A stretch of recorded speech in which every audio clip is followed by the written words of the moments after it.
Cricket, the amazing game that it is, with its personalities, history and statistics, it never ceases to amaze. And the following is of no exception.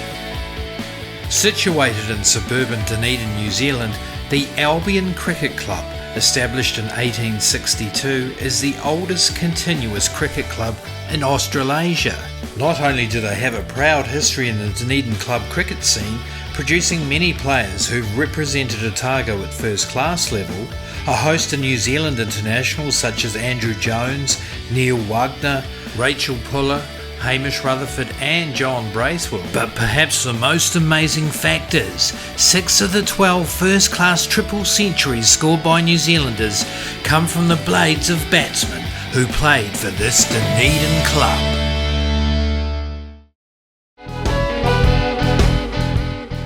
First to score a triple ton was stylish left-hand New Zealand great Bert Sutcliffe, with 355 for Otago versus Auckland in the 1949-50 season.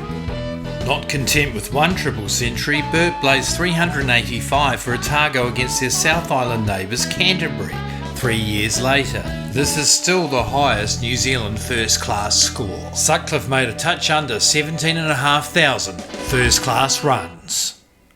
Dunedinite Glenn Turner fashioned an impressive first-class record, but his differences with New Zealand cricket administrators prevented him from playing more international cricket.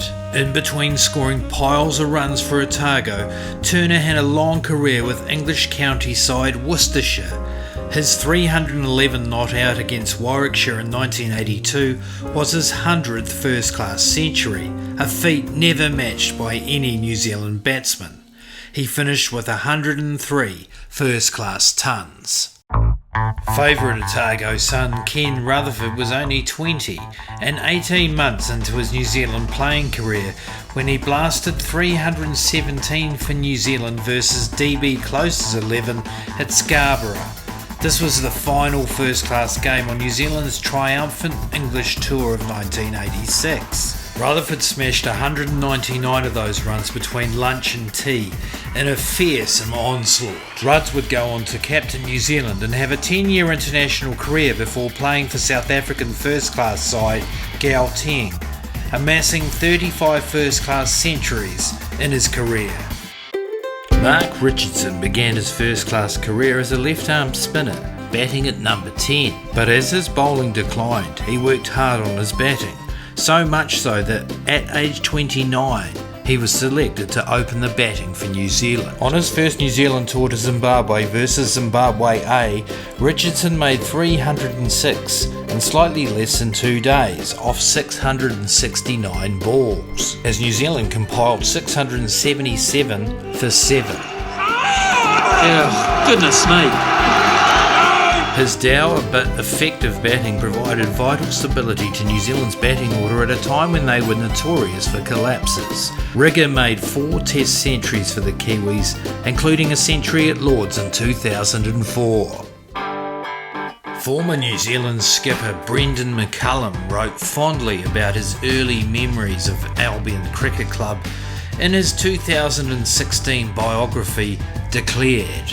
The swashbuckling wicketkeeper batsman began his New Zealand career as a one-day middle-order finisher, but was soon established as a Test player, and when his knee issues flared, he gave the keeping away to concentrate on his batting and captaincy.